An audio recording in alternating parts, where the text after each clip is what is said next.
Clique no botão de se inscrever para não perder os próximos vídeos. Era 17h30 da tarde, e minha esposa de 19 anos, Elin, ainda não tinha chegado do trabalho, nem ligado. Ela quase sempre estava em casa antes das 17 horas, já que seu horário como assistente executiva de Janice Farrell, da Farrell International, era das 8 horas às 16 horas. Ellen ocupava seu cargo atual com Michael Farrell antes de sua morte, 2 anos atrás, e quando a filha dele, Janice, assumiu o comando, manteve Elin como sua assistente pessoal. Nosso filho, Tommy, já estava em casa, vindo da escola, e estava no quarto fazendo lição para poder curtir um tempo na TV depois do jantar. Às 17h45. Comecei a ficar preocupado e liguei por celular de Elin que caiu direto na caixa postal. Deixei uma mensagem pedindo que me ligasse. Quando ela entrou pela porta com várias sacolas do restaurante italiano do Antônio indo para a cozinha, me deu um beijo na bochecha e disse: "Desculpa, amor, precisei ficar até mais tarde e não tirei nada do freezer para o jantar. Então passei no Antônio. Tudo bem?" "Claro", respondi, mas estava preocupado. "Por que não ligou?" "Esqueci de carregar o celular ontem à noite. E quando entrei no carro para te ligar, percebi que estava sem bateria." Uma das poucas coisas que me irritavam em Helen era que o celular dela quase sempre estava desligado, sem bateria ou no silencioso, então eu raramente conseguia contato quando ela estava fora. Quando reclamava, ela dizia: "Você tem razão, amor. Vou me esforçar para melhorar." Ela lembrava por uns dias, mas depois voltava ao mesmo. Frustrante, mas algo com que aprendi a conviver. Elin estava de ótimo humor durante o jantar, mas a conversa foi dominada por nosso filho do 7º ano, empolgado com as próximas seletivas de beisebol e reclamando da injustiça da professora de matemática, Sra. Fielding, com a quantidade de lição que passava. Sempre deixávamos Tommy monopolizar a TV até a hora de dormir, às 21 horas. Mas decidimos desde cedo que ele não teria TV no quarto, algo que ele reclamava com frequência. Também não havia TV no nosso quarto, já que poderia nos distrair do principal motivo de estarmos ali, dormir ou fazer amor, o que conseguíamos pelo menos 4 vezes por semana. Éramos uma anomalia entre amigos e vizinhos, uma família com apenas uma TV. Alguns eram tão viciados em TV, que tinham até uma na cozinha. Para dar um pouco de contexto, eu, Joe Sullivan, me aposentei no último ano. Aos 50 anos, como sargento de patrulha do Departamento de Polícia do Condado, graças ao sistema de aposentadoria estadual, que permite aos veteranos militares somarem seu tempo de serviço ao da polícia. Apliquei meus 4 anos como ranger do Exército ao requisito de 25 anos para aposentadoria, pagando ao sistema a mesma quantia que o condado contribuiria. O estresse do trabalho policial e a fisicalidade do meu trabalho de meio período deixaram meu corpo de 1,8 metro, com pouca gordura corporal. Desde a aposentadoria, transformei meu trabalho de faz-tudo em um negócio de empreiteiro em tempo integral. Com as conexões que fiz ao longo dos anos, fazendo pequenos reparos domésticos, não preciso de publicidade. Minha reputação por um trabalho excelente me precede, e as indicações garantem um fluxo constante de serviço. Minha esposa, Eileen, que fará 45 anos no próximo mês, tinha 25 quando nos casamos, e eu, 31. Recém-iniciando minha carreira policial. Nos conhecemos em uma festa de amigos em comum, e fiquei imediatamente encantado. Ela tinha, e ainda tem, cabelos castanhos ondulados até os ombros, olhos azuis, um sorriso cativante, e com 1,73 metro. Mantém o mesmo manequim 38 de quando nos conhecemos. Além de seu rosto lindo e figura atraente, foi sua personalidade efervescente que realmente me conquistou. Elin pode ser um pouco ingênua sobre as intenções das pessoas, mas isso pode ser apenas minha natureza cínica. Desenvolvida como a maioria dos policiais ao longo do tempo, como assistente executiva em uma empresa internacional de médio porte, ela ganha um bom salário. E, combinado com minha renda maior como empreiteiro, estamos confortavelmente bem financeiramente. Como melhores amigos, nos respeitamos mutuamente, e nosso casamento sempre foi uma parceria equitativa. Dividimos responsabilidades parentais, cozinha e tarefas domésticas. Embora algumas sejam baseadas em gênero, ela não cuida do jardim, e eu não chego perto da lavanderia dela. Aprendi isso da pior forma quando, tentando ser um marido prestativo, estraguei várias de suas blusas boas por não entender a separação de cores. Nosso filho Tommy foi para a sala ver sua dose diária de TV, e eu ajudava Eileen a limpar a mesa e carregar a lava-louças. Normalmente, após a limpeza, tomávamos café antes de ir ao escritório conversar ou ler. Essa noite não foi diferente. Enquanto Eileen colocava uma xícara de café na minha frente, disse casualmente: "Connie conseguiu uma promoção para chefiar nosso escritório em Londres. E se estiver tudo bem para você, planejamos sair para jantar e dançar um pouco amanhã à noite. Para ser honesto, Não prestava muita atenção aos amigos de trabalho de Ellen, então não lembrava de Connie, mas, para não parecer desinteressado, não mencionei isso. A parte de dançar chamou minha atenção, e questionei. Ela respondeu alegremente. Adoramos dançar, e raramente tenho a chance, já que você odeia dançar, e como você mesmo diz, nasceu com 2 pés esquerdos. Então, vão só dançar? Perguntei, com tom de dúvida. Claro, respondeu ela, e será só por algumas horas. Estarei em casa às 23 horas. Não estava muito entusiasmado, mas, como ela nunca saía com as amigas, como muitas esposas de nossos amigos faziam, concordei. Na noite seguinte, quando Ellen chegou do trabalho, perguntou o que eu havia planejado para o jantar de Tommy e Mel. Empanadas de frango, disse com certa autoridade. Tommy e eu adoramos empanadas de frango, mas Ellen as odiava, e sempre me repreendia pelo teor de sódio e calorias. Ela fez uma careta, mas balançou a cabeça em rendição. Connie vem me buscar às 19 horas, disse. Vou tomar banho e me trocar enquanto vocês se envenenam. No dia seguinte, era sábado, então Tommy foi para casa do amigo Jason, com a ordem de voltar para o jantar às 19h30, quando as empanadas estariam prontas. Às 18h50, a campainha tocou. Esperando ver a amiga de Ellen, fiquei surpreso ao abrir a porta e ver um homem bem vestido, de uns 35 anos, alto, com cabelo loiro e ondulado. Pensei que fosse um vendedor ou pior, um testemunha de Jeová, mas descartei as hipóteses quando ele estendeu a mão e disse: Olá, você deve ser Joe. Ellen fala muito de você. Apertei sua mão. Confuso, ele passou por mim e entrou, percebendo minha confusão, e com um sorriso brilhante disse: Talvez não se lembre de mim. Nos conhecemos brevemente na festa de Natal do escritório Sue Conrad Hunter. Devo te agradecer por me deixar acompanhar Ellen esta noite. Suponho que ela te contou que vou para Londres na próxima semana, para chefiar nosso escritório. E sua esposa tem sido um recurso inestimável para mim nos últimos 2 anos. Queria mostrar minha gratidão. Ele disse tudo isso em segundos, mas seus olhos pareciam me avaliar. E suas palavras tinham um toque de superioridade. Recuperando os sentidos, disse: Bem, Conrad, deve haver um erro. Me chamam de Connie, disse ele alegremente. Todos me chamam assim. Fiz a conexão e continuei com firmeza. Bem, Connie, acho que houve um mal-entendido. Me dá um momento enquanto falo com minha esposa. Subi as escadas rapidamente, mas com a dignidade que um potencial corno poderia manter. Quando entrei no quarto, Ellen terminava de se arrumar, olhando-se num espelho de corpo inteiro. Vestia um vestido de coquetel preto, que embora não fosse ousado, não era nada conservador. Pegou sua bolsa vermelha de couro, combinando com os sapatos de saltos de 10 centímetros. E, virando-se para mim com um sorriso, disse: Ouvi a campainha.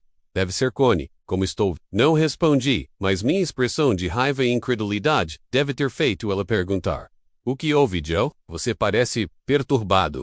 Perturbado, gritei. Minha esposa quer sair com um jovem galã que quer me fazer corno. Não estou perturbado. Estou chocado, furioso e envergonhado de que um homem esteja esperando lá embaixo para levar minha esposa a uma noite romântica, com a intenção de entrar nas suas calças, a menos que ele seja gay. Quando ela colocou as mãos nos quadris, soube que a conversa não estava acabada e não ia acabar bem. Pela falta de resposta imediata, percebi que ela se acalmava para um ataque verbal. Com tanta raiva quanto nunca vi, ela disse: Bem, Joe, eu é que estou chocada e furiosa. Primeiro, você praticamente me acusou de ser uma vadia, pensando que eu permitiria que outro homem me seduzisse.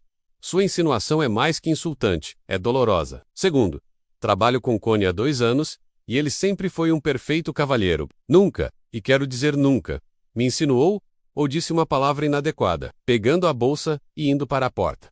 Acrescentou com firmeza: Não vou deixá-lo esperando enquanto você faz papel de bobo. Estarei em casa por volta das 23 horas, e espero que até lá você tenha tirado a cabeça do seu traseiro. Fiquei boquiaberto enquanto havia descer as escadas. Não me lembro de ter ficado tão furioso. Nosso casamento era baseado em amor e confiança mútua. E eu não podia acreditar no que meu marido de 19 anos acabara de insinuar. Aparentemente, o respeito e a confiança que eu achava que tínhamos eram unilaterais. Connie deve ter percebido que eu estava chateada, pois quando dei um beijo em sua bochecha, perguntou se estava tudo bem. Forcei um sorriso e disse: Absolutamente estamos prontos. Olhei para as escadas enquanto Connie colocava a mão na minha cintura e me guiava pela porta até seu carro. Estava no topo da escada, vendo minha esposa erguer a cabeça para beijar seu acompanhante e me lançar o que interpretei como um sorriso debochado.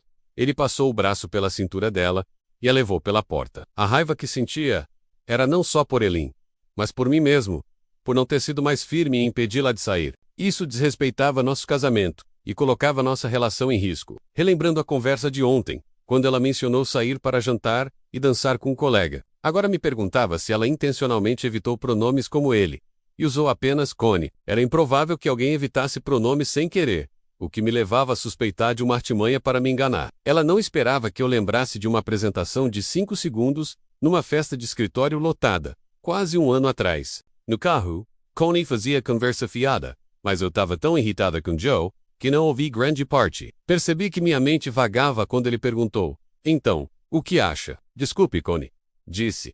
Minha mente divagou por um momento. Tudo bem, respondeu. Perguntei o que acha de jantarmos no Shop House, no Marriott.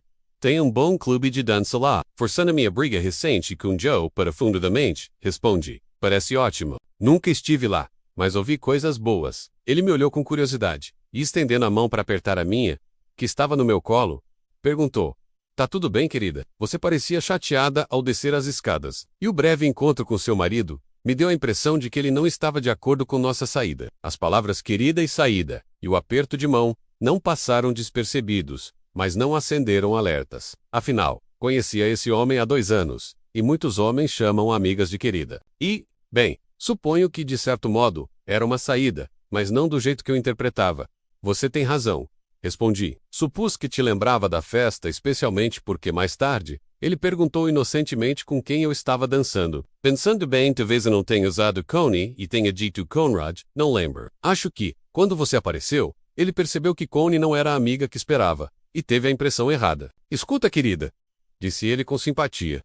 Se quiser mudar de ideia sobre essa noite, entenderei. Claro, ficarei desapontado, porque você está fantástica, e eu esperava algumas horas na pista de dança com você. De jeito nenhum, respondi, talvez com mais veemência do que pretendia. Estou ansiosa por um bom jantar, e para aproveitar suas habilidades de dança, que, devo dizer, são prodigiosas. Infelizmente, Joe tem 2 pés esquerdos e só faz uns poucos bailes obrigatórios comigo quando saímos. Não queria afastar Connie, então disse com um sorriso malicioso e tom provocador: no entanto, sou uma mulher casada, e prometi estar em casa antes da meia-noite. Até lá, sou sua. Lembrei que disse a Joe que estaria em casa às 23 horas, mas isso foi antes de ele me irritar. Connie me brindou com seu sorriso deslumbrante, e tocando brevemente meu joelho disse: ótimo, vamos nos divertir, e garantirei que Cinderela volte para casa antes da meia-noite. Tom e eu comemos nossas empanadas de frango, mas pela primeira vez, não aproveitei a minha. Meu filho perguntou a que horas a mãe chegaria, já que eu disse que ela saiu para jantar com uma amiga. Não vi motivo para me envergonhar explicando que seu pai fraco deixou a mãe sair com outro homem. Era exatamente assim que me via naquele momento.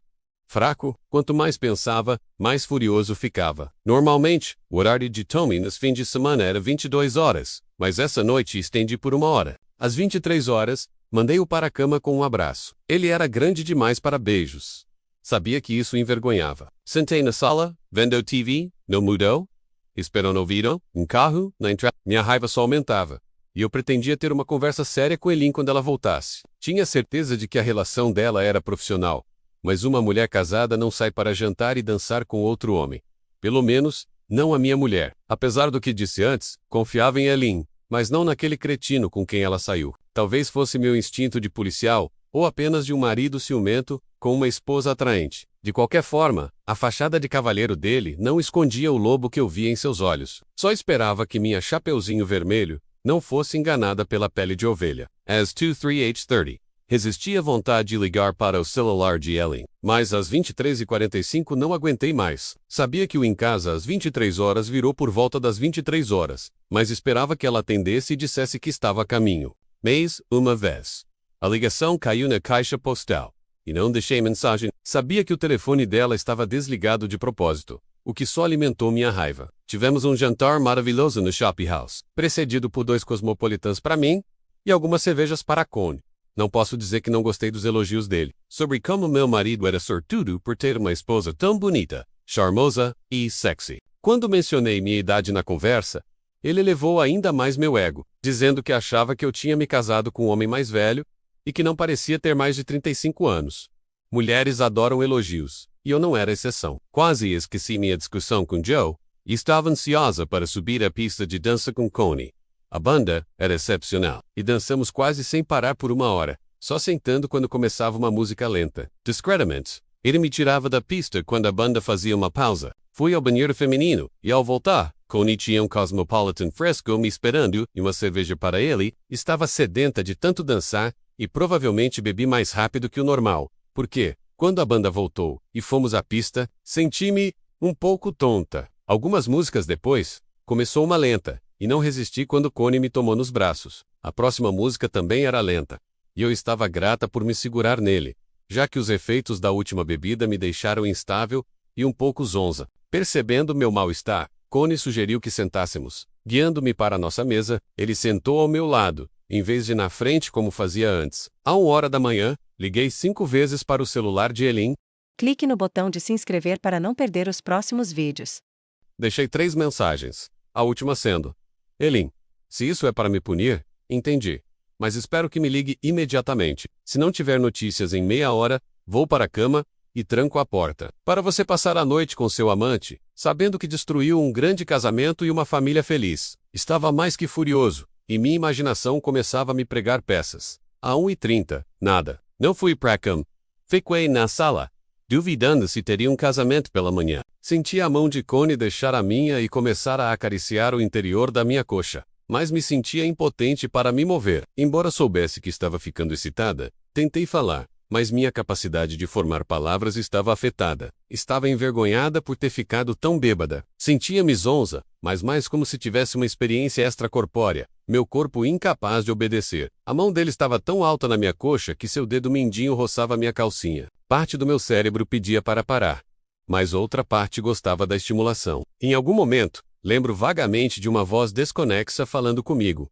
Depois uma mão forte me ajudando a sair da cabine. Lembro da voz dizendo: Querida, acho que você deveria deitar um pouco. Parece indisposta. Um braço me segurava, me mantinha de pé, e me levava a algum lugar. Lembro de estar num elevador, mas não sabia para onde ia. Ao entrar numa sala estranha, vi uma cama e soube que precisava deitar. Não estava cansada, mas meus membros não respondiam, e minha mente estava confusa. Ouvi palavras tranquilizadoras e indistintas. Depois, os lábios de Joe estavam nos meus. Ele abriu o zíper do meu vestido e o tirou. Quando senti o formigamento, quis abraçar meu marido, mas não conseguia mover os braços. Meus olhos estavam fechados, via lampejos de luz através das pálpebras. Quando consegui abri-los ligeiramente, vi um rosto com olhos azuis me encarando. Joe, não, Joe, não. Minha mente gritava, mas nenhuma palavra saía dos meus lábios enquanto minha boca se abria. Às 5 horas da manhã, após várias ligações sem resposta, deitei na cama, ainda vestido, e caí num sono exausto e agitado, certo de que nosso casamento acabara. A menos que um evento catastrófico ocorresse, não haveria desculpa que eu aceitasse nem perdão para essa traição. Pouco depois das 7 horas, meu telefone tocou. Pensando que era Elin, quase não atendi, pois nada que ela dissesse desfaria o dano. Mas ao ver o identificador de chamadas, notei um número desconhecido. Atendi de sonolenta. Alá, a voz perguntou. E Joe Sullivan. Ao confirmar, senti um aperto no estômago, pensando que talvez fosse alguém avisando sobre o evento catastrófico que não considerei antes. A voz continuou. Joe, lembra de mim? Terry Connor. Terry era um patrulheiro novato sob minha supervisão antes de me aposentar. Um ex-fuzileiro e bom policial. Mais astuto que alguns colegas sem experiência militar. Claro, Terry, respondi. A preocupação evidente. O que houve? Ele hesitou, mas perguntou. Sua esposa está em casa. Comecei a temer o pior. Não, ela saiu para jantar com um colega e deveria estar em casa antes das 23 horas. Não consegui contato. Todas as chamadas caíram na caixa postal. Ela está bem. Sim e não. Joe, ela está no Hospital Mercy. Chegou à emergência sozinha, dizendo que foi agredida sexualmente. Recebi a chamada, mas ela só disse seu nome, e que seu marido era policial, e que não falaria com ninguém, além de você. Não tem ferimentos visíveis, mas fizeram exames de sangue e um kit de estupro. Desculpe por te dar essa notícia, mas acho que você deve vir o mais rápido possível. Vou reportar aos detetives, mas quis te avisar primeiro. Quanto tempo você demora? 15 minutos. Respondi. Ok, Joe, normalmente eu voltaria ao patrulhamento assim que os detetives chegassem, mas vou atrasar um pouco para você chegar antes. Obrigado, Terry, disse sinceramente. Chegarei o mais rápido possível. Meu primeiro pensamento foi: vou matar esse desgraçado. Não queria acordar Tommy, mas não podia deixá-lo acordar numa casa vazia sem saber o que estava acontecendo. Fui ao quarto dele, sacudi-o suavemente e disse: Escuta, filho. Acorda. Ele esfregou os olhos, desorientado, mas continuei. Tommy, sua mãe sofreu um pequeno acidente de carro. Ela está bem, mas está sendo examinada no hospital como precaução. Preciso ir lá com as informações do seguro. Só não queria que você acordasse numa casa vazia. Como disse, ela está bem, sem cortes ou ossos quebrados. Então não se preocupe. Volte a dormir. Estarei de volta logo. O rosto dele mostrou preocupação, mas murmurou. Ok, pai. E deitou a cabeça. Minhas mãos tremiam tanto que mal consegui colocar a chave na ignição. Quando acordei, foi pela urgente necessidade de ir ao banheiro, mas ainda estava confusa e desorientada. A sala estava escura, com a única luz vindo de uma luminária no banheiro. Saí da cama e caminhei até a luz. Minha mente começava a clarear o suficiente para perceber que não estava em casa. Sentada no vaso, percebi que não foi a vontade de ir ao banheiro que me acordou, mas a dor no reto. Ao me limpar, vi traços de sangue no papel higiênico.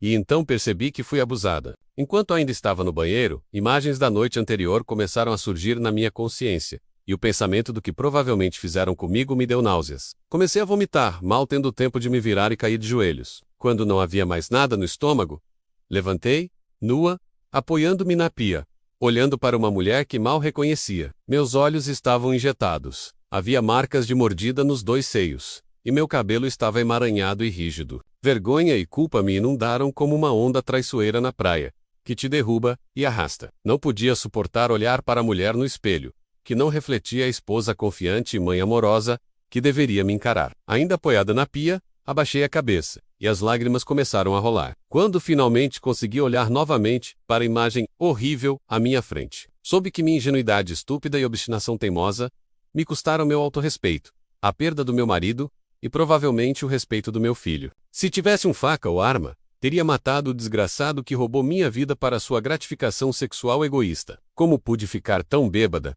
Pensei. Mas, enquanto lembrava o que podia, recordei que só tomei 3 drinks, 2 no restaurante e 1 no clube. Talvez fosse o suficiente para um leve torpor, mas não para perder o controle. O desgraçado me drogou, exclamei alto. O maldito me drogou. Sabia o que ele queria fazer quando entrei na sala e o vi dormindo.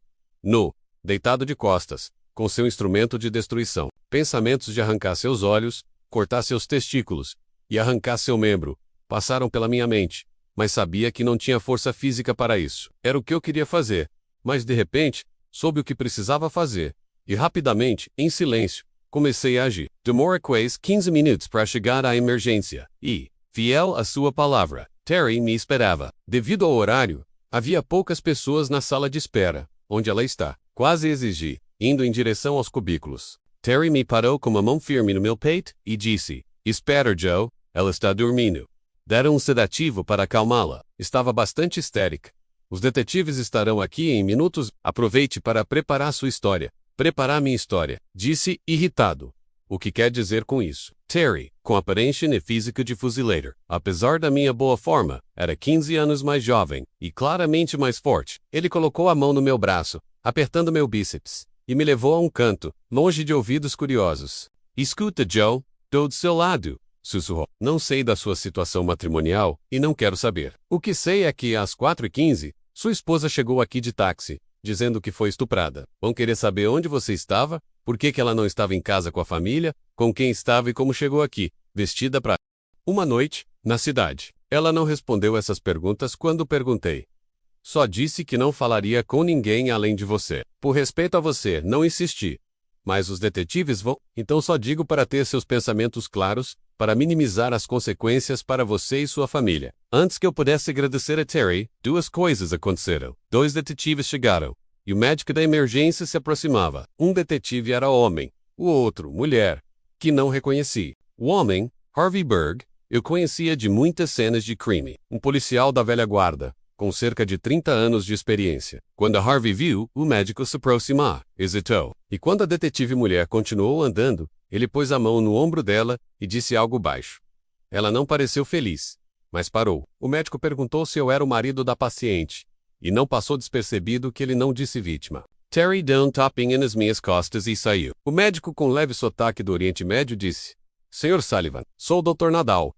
Sua esposa não tem ferimentos visíveis per si. Digo visíveis porque houve laceração no reto, mas não requer cirurgia e deve cicatrizar rápido. Há também marcas de mordida, geralmente conhecidas como chupões, nos 2 seios, Mas não precisam de tratamento. Meu coração afundou, e uma onda de tontura me invadiu ao imaginar Eileen sendo abusada por aquele desgraçado. Fizemos um exame de abuso, continuou o médico. Coletamos sangue para testar álcool ou drogas, mas os resultados ainda não chegaram. Até lá, é tudo o que posso dizer a você, ou aos investigadores. Comecei a me irritar com a forma dele falar, sugerindo que não estava convencido de que o encontro sexual fosse abuso ou agressão. Ele prosseguiu.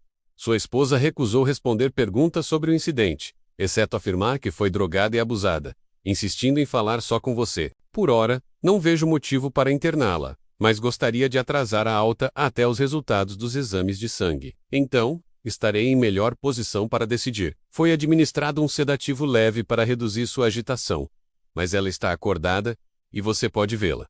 Alguma pergunta? Sr. Sullivan, balancei a cabeça e disse. Não, ele acrescentou. Se surgir alguma dúvida, pode-me chamar. Espero os resultados em cerca de 1 hora, e então, consultaremos. Sem uma palavra de condolência, ele se foi. Fui em direção aos cubículos quando a detetive mulher, uma morena baixa com rosto anguloso e olhos juntos, bloqueou meu caminho. Meu instinto foi afastá-la, mas antes que eu reagisse, ela disse com autoridade. Desculpe, Sr. Sullivan, mas meu parceiro e eu precisamos falar com sua esposa primeiro. Isso é uma investigação criminal. E precisamos de uma declaração. Virei para a Harvey, que se aproximava, balançando a cabeça em frustração, mas disse firme. Deixou, Anderson, Joe pode ver a esposa por alguns minutos, e depois faremos a entrevista. Envergonhada por ser contrariada, o rosto dela corou, e ela respondeu indignada. Harvey, você conhece as regras. Se deixarmos o marido entrar, ele pode contaminar o caso, ao orientar, ou conspirar com a esposa, sobre a declaração, que pode ser usada num julgamento. Mais tarde, soube que ela era Sandra Anderson, 27 anos, formada na universidade há menos de 5 anos, com menos de 1 ano na divisão de detetives, mas com apoio de um tio vice-prefeito. Quando entrei no departamento, havia poucas policiais, e a maioria, se não todas, eram protegidas por oficiais superiores e alocadas em trabalhos administrativos para mantê-las fora de perigo. Pode soar sexista, mas conheço casos de alocações privilegiadas para policiais mulheres em troca de favores sexuais. Um caso envolveu um oficial na minha delegacia cuja esposa, ao se formar na academia, foi imediatamente designada como assistente de um subchefe. Era uma loira atraente, com busto proeminente. E não sei como o marido nunca suspeitou, mas ele achava que o chefe fazia um favor mantendo a esposa fora das ruas. Um dia, meses após a designação, o oficial foi levar evidências ao laboratório no subsolo da sede. Pensou em surpreender a esposa para almoçar. Ao entrar no escritório do 4º andar, viu a mesa dela vazia e achou que a perdera. Decidiu checar com o chefe, e ao entrar na sala, viu a esposa num abraço apaixonado com o chefe, com a mão dele dentro da blusa aberta dela. Infelizmente, a primeira reação dele foi sacar a arma e ameaçar matar ambos. Felizmente, foi inteligente o suficiente para não puxar o gatilho, e em vez disso, bateu na cabeça do chefe. Ele foi forçado a renunciar para evitar acusações de agressão, e o subchefe teve que se aposentar. Incrivelmente, a esposa foi transferida para outra divisão, e um ano depois, promovida a detetive. Isso era antes, mas agora, com o assédio sexual no trabalho em foco, o número de mulheres na força cresceu exponencialmente. Embora relações sexuais evidentes tenham diminuído, as mulheres recebem a maioria das designações à paisana e de detetive. Harvey respondeu sarcasticamente. Olha, Anderson, eu fazia prisões por crimes graves antes de você nascer. Como detetive sênior, eu tomo as decisões. Joe Sullivan é um colega, aposentado ou não, e merece cortesia profissional. Se isso te incomoda, pode me esperar na cafeteria ou no carro. E se quiser me denunciar, vá em frente. De qualquer forma, preciso de um motivo para me aposentar. Com isso, ele se virou e saiu do alcance dela. Harvey murmurou para si mesmo. Seja ação afirmativa. Ela não acharia um jogador numa partida de poker. Vai, Joe, te dou 15 minutos, enquanto termina a papelada da nossa última chamada. Quando abri a cortina do cubículo de Ellen, ela virou a cabeça, e ao me ver, afastou-se e começou a soluçar. Peguei uma cadeira, sentei em silêncio e deixei que ela se recompusesse. Claro, senti simpatia ao vê-la tão angustiada, mas honestamente, sentia mais raiva que empatia. Ela me enganou cuidadosamente ao não mencionar o gênero do desgraçado e me deixar abrir a porta, assumindo que, ao não me contar, minimizaria o conflito e o tempo para dissuadi-la de suar. Não conseguia olhar nos olhos do meu marido, então virei a cabeça bruscamente e comecei a chorar. Desejei tanto que ele estivesse ao meu lado, mas agora não sabia o que dizer. Como me desculpo por ignorar suas objeções e acabar sendo usada por um predador sexual, como um pedaço de carne? À luz do dia, percebi que foi uma saída. Não importa quão inocentes fossem minhas intenções. Saí para jantar e dançar com um homem que não era meu marido. Enquanto estava deitada, pensei como reagiria se a situação fosse inversa, e Joe dissesse que sairia com Andy, que acabasse sendo Andrea, uma mulher mais jovem e atraente, que ele quisesse recompensar por algum motivo. Sabia a resposta, e isso me aterrorizava. A voz de Joe me tirou dos meus pensamentos horríveis quando disse, de forma prática, Eileen, os detetives virão logo para tomar sua declaração. Algumas perguntas serão embaraçosas e intrusivas. Se sua afirmação é que o sexo aconteceu por incapacidade mental devido a drogas ou álcool, apenas responda honestamente. Tenho que te dizer, Eileen. Se tentar enganar, eles perceberão. O detetive principal tem mais de 30 anos de experiência e é um interrogador habilidoso. Ele verá qualquer tentativa de engano. Ele falou de forma tão distante que as únicas palavras que ecoaram foram afirmação e possível engano. Ele nem me tocou. Não havia simpatia em sua voz. E soava mais como um maldito advogado que meu marido. Mesmo entre lágrimas, senti minha raiva crescer. Finalmente, olhando para ele, explodi. Joe, você soa como se não acreditasse em mim. Não falei com ninguém até você chegar porque me conhece há mais de 20 anos e sabe que embora o que fiz foi estúpido, nunca tive intenção de ter relações, muito menos esperava ser abusada por alguém que respeitava e considerava amigo. Mas, suponho que você não vê assim. Então, por que não vai se juntar aos seus amigos policiais? Virei a cabeça, furiosa. Clique no botão de se inscrever para não perder os próximos vídeos. Demais para chorar. Enquanto ouvia a cadeira raspar e a cortina de privacidade abrir e fechar. Sabia que ele se fora, provavelmente para sempre. Ao voltar para a sala de espera, Harvey me olhou interrogativamente. Sua parceira indignada estava sentada do outro lado, braços cruzados sobre o peito magro, com uma careta petulante. Obrigado, Harvey, disse sinceramente, sabendo que ele poderia se meter em problemas pelo que fez por mim. Pode entrar agora, mas, só para constar, provoquei uma resposta irritada dela, e acho que está dizendo a verdade. Ele assentiu, e com um sinal não verbal para sua parceira, ela entrou relutantemente. 5 minutos depois, Harvey e sua parceira ainda não haviam saído quando viu o Dr. Nadal olhando pela sala de espera, agora mais cheia. Quando me veio, fez sinal para que o seguisse, e entramos numa pequena sala de exames pelo corredor. Após nos sentarmos, ele falou num tom menos clínico. Os resultados do laboratório voltaram e mostraram uma quantidade significativa de rohypnol, ketamina, no sangue dela. Como ex-policial, você sabe que são comumente conhecidas como drogas de estupro. Combinacol. Reduzem inibições, aumentam o desejo sexual, mas também paralisam parcialmente a comunicação entre o cérebro e os músculos, tornando a resistência difícil, se não impossível. Expliquei isso aos detetives e dei uma cópia do relatório químico. Administrei um soro 4 para acelerar a eliminação das substâncias, mas ela poderá ter alta em cerca de 3 horas. Ele se levantou, estendeu a mão e acrescentou: lamento que você e sua esposa tenham que passar por isso. Mas, dadas as circunstâncias, acredito que tempo e talvez aconselhamento ajudarão ambos a se recuperarem completamente. Quando ele começou a se virar, levantei e disse: Doutor, posso fazer algumas perguntas? Ele pareceu desconfortável, tendo concluído sua tarefa oficial, mas assentiu relutantemente. Entendo sobre as drogas e seus efeitos, mas o que preciso saber é se elas impedem uma mulher de sentir prazer. Ele suspirou exasperado e fez sinal para que eu me sentasse enquanto voltava à cadeira. Com paciência, mas sem falta de simpatia, disse: Sr. Sullivan,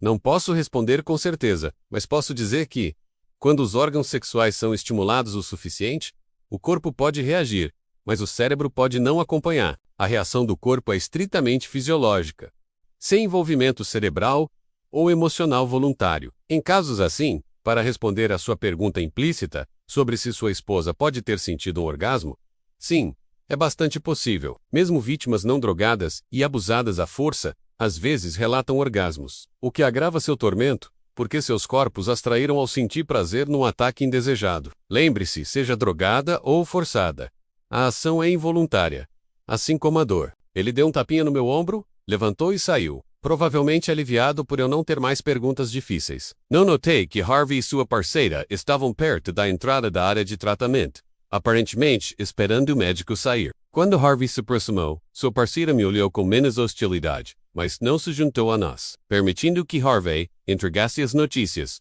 boas ou más. Ele começou: Joe, você tem 20 anos de experiência policial, então não vou insultar sua inteligência descrevendo nossos procedimentos. Primeiro, sinto muito por você, e especialmente por sua esposa. Entre a declaração dela e o relatório do laboratório, não duvido que ela foi drogada, e por sua incapacidade de consentir, foi abusada. O cara provavelmente colocou algo na bebida dela quando ela foi ao banheiro. Ela não tinha ideia das intenções dele e não lembra grande parte do ataque.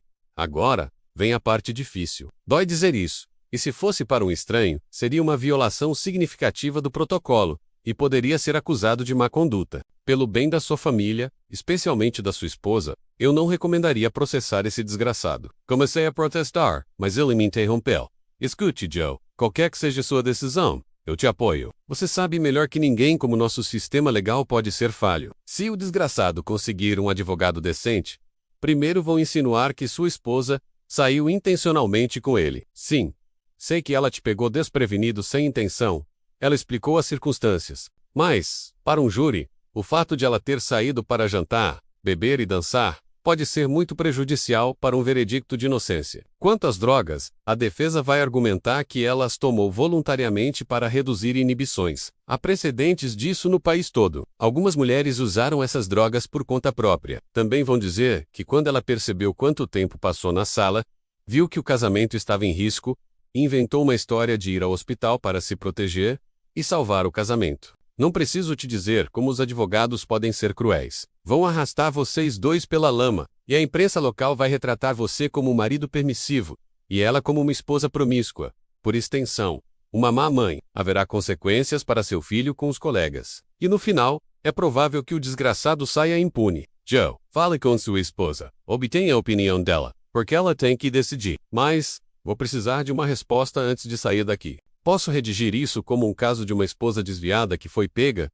e nunca será divulgado. Apples, 30 anos. Tenha muitos favores a cobrar no departamento e na promotoria, então não haverá preocupação com acusações por relatório falso. Eileen ficou histérica com a sugestão de que seu agressor poderia escapar. Gritava que ninguém acreditava nela, nem o médico, nem os policiais, nem o marido. Peguei sua mão, mas ela puxou bruscamente e começou a soluçar. Peguei sua mão de novo, sem soltar quando ela tentou se livrar. Querida, todos acreditam em você. Não é questão de acreditar ou não. É uma realidade infeliz. Não se trata de deixar o desgraçado escapar, mas de poupar você da vergonha e indignidade de um julgamento público, não só no tribunal, mas na mídia local. Se houvesse 50% de chance de vencer, eu não sugeriria isso, mas não estamos nem perto disso. No final, ela cedeu relutantemente, mais para evitar vergonha para Tommy do que para si mesma. Como prometido, Harvey enterrou a história e nunca mais ouvimos da promotoria. Infelizmente, nem todas as histórias têm finais felizes. E a nossa é uma delas. A terapia para nós dois foi emocionalmente difícil, especialmente quando ela descreveu abrir os olhos e pensar que era eu sobre ela. O terapeuta tentou justificar sua reação, perguntando: Joe, se estivesse numa situação similar, você conseguiria se afastar da pessoa? Pensei antes de responder. Primeiro, doutor, eu não me colocaria numa posição tão vulnerável, então a questão é irrelevante. Mas, como é teórica, minha resposta é sim. Amávamos um ao outro com todas as nossas forças. Nos 8 meses seguintes, tentamos salvar a relação, mas foi como se um machado se derretesse até a cabeça finalmente se soltar e quebrar. Curiosamente, cheguei a um ponto em que quase esqueci o incidente. Era a imagem dela descendo as escadas, beijando a bochecha dele e me lançando um olhar desafiador, enquanto deixava-lhe passar o braço pela cintura e levar a porta. E, retrospectivamente, para fora da minha vida. Ele explicou que estava com raiva, e fez isso só para me irritar um pouco. Mas o fato de querer me machucar assim, foi mais do que eu podia superar. Passaram-se 2 anos desde nosso divórcio mútuo e lacrimoso. Dei a Holly em casa até Tommy completar 18 anos, ou terminar a universidade. Mas na verdade, provavelmente darei a ela de qualquer forma. Tem uma pensão e um negócio rentável. Ellen eventualmente recebeu 100 mil da empresa, embora negassem qualquer culpa. Conseguimos uma pequena vingança contra Conrad Hunter. Nosso advogado disse que uma ação civil provavelmente não seria viável, mas apresentamos nossas declarações juramentadas com um relatório toxicológico, que ele negou veementemente ter qualquer envolvimento. No entanto, no escritório anterior dele, houve 2 denúncias de abuso contra ele, ignoradas intencionalmente ou não. Uma funcionária relatou que ele tocou seus seios na sala de descanso. Outra, casada, pediu transferência para onde o marido fora realocado. Hunter disse que, com sua influência, poderia garantir a transferência se ela lhe desse uma satisfação rápida. Nenhuma acusação foi comprovada, e a de Eileen estava na mesma categoria de ele disse. Ela disse, mas a empresa parecia cansada de se expor a possíveis ações judiciais. Ele não só perdeu a promoção para Londres, como foi demitido com justa causa, sem carta de recomendação após 12 anos de serviço. A empresa deu dinheiro a Eileen para evitar constrangimento público e uma ação cara. Lamentamos que nosso casamento não tenha sido salvo, mas percebemos a futilidade de continuar uma farsa que prejudicava nosso filho. Aidan say. Nenhum de nós saiu com alguém por mais de um ano, mas Eileen tem saído com frequência com um homem alguns anos mais jovem, viúvo jovem, parece um cara decente. E nas raras ocasiões em que nos encontramos, ele tenta ser amigável. Porém, é difícil esquecer 19 anos de intimidade com uma esposa. No início, embora educado, fui frio com seus gestos de amizade, mas meu ciúme diminuiu, e agora desejo melhor para eles. Minha atitude mais amigável tem muito a ver com a mulher que estou vendo, a Lisa. Ela foi cliente em várias reformas domésticas e se divorciou há mais de um ano, após seu marido abusivo e alcoólatra, a deixar no hospital com uma concussão e clavícula fraturada. Oh, filho dela, Kevin, de 14 anos, e eu nos tornamos próximos. E o incluí em várias saídas com Tommy, os garotos se dão bem. E, embora minha relação com a Lisa tenha se tornado íntima, mantemos residências separadas, tanto por decência para os garotos, quanto por nossa relutância com o casamento. O tempo dirá. Agora, a parte que sempre mantive, oculta. Enquanto Eileen teve sua vingança contra Conrad, a minha ainda estava por vir. Durante meus anos na polícia, conheci pessoas boas, mas realmente repugnantes. Mas às vezes, você encontra alguém repugnante com uma bússola moral em certos assuntos. Um desses homens era Mario, um capanga da máfia irlandesa. Prendi-o 3 vezes por agressão, mas ele saiu livre todas as vezes. 3 meses após o incidente com minha esposa, ele me encontrou, me cumprimentou como velho amigo, e conversamos sobre a vida. 5 dias depois, ele me ligou e pediu para nos encontrarmos num bar local. Fui, e, após as bebidas, ele me pediu para acompanhá-lo ao estacionamento. Ao chegar ao carro, ele disse, tenho um presente para você. Abriu o porta-malas, e havia uma bolsa pequena com um frasco, como os de laboratório de biologia escolar. Ele iluminou com a lanterna do celular, e viu que parecia um órgão masculino e 2 testículos. O tormento da sua esposa nunca mais mostrará a cara para uma mulher. Não se preocupe, ela está vivo. Nos certificamos disso. Só não será mais o grande homem. Não tive palavras para Maria. Apertei sua mão e fui para casa. Às vezes, a vida te dá presentes do nada. Como Joe estava certo de não confiar em Connie, sua cavalheirosidade era uma fachada para esconder o lobo em seus olhos. A vingança de Joe foi magnífica. Connie realmente mereceu perder seu membro. O triste da história é que Eileen foi a Chapeuzinho Vermelho que confiou no lobo disfarçado de ovelha, e isso a levou a ser abusada e perder o marido. Lobos assim existem, e às vezes é difícil identificá-los. Clique no botão de se inscrever para não perder os próximos vídeos.